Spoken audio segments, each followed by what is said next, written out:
En fait, les attentes des clients varient. Ça varie beaucoup. Généralement, un client, sa principale attente, ça va être de s'assurer qu'il va sortir avec le plus d'argent possible lors de la vente ou négocier son achat au meilleur prix. Mais le comment on va y arriver, ça varie. Les stratégies changent en fonction du marché.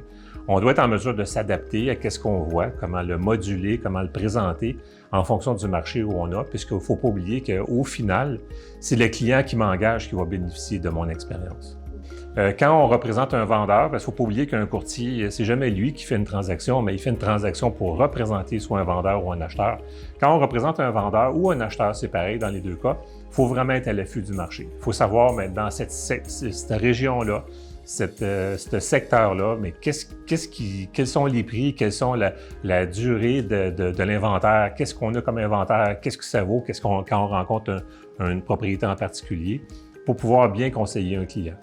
D'une façon ou d'une autre, pour un vendeur, quand on arrive, c'est important d'être vraiment bien préparé. À l'heure actuelle, quand on arrive avec une transaction de nos jours, la mise en marché est vraiment, vraiment, vraiment importante. Entre autres, il faut qu'on soit prêt dès le jour 1, à partir du moment où une propriété est sur le marché, qu'elle soit bien représentée, qu'on ait tout en main pour assurer le maximum d'acheteurs.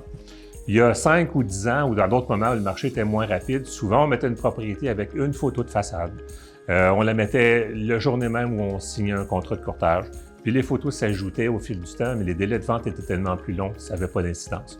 Aujourd'hui, quand on met une propriété sur le marché, souvent on va avoir des demandes de visite qui vont suivre dans les minutes à partir du moment où on va les soumettre. Alors c'est important d'être bien préparé.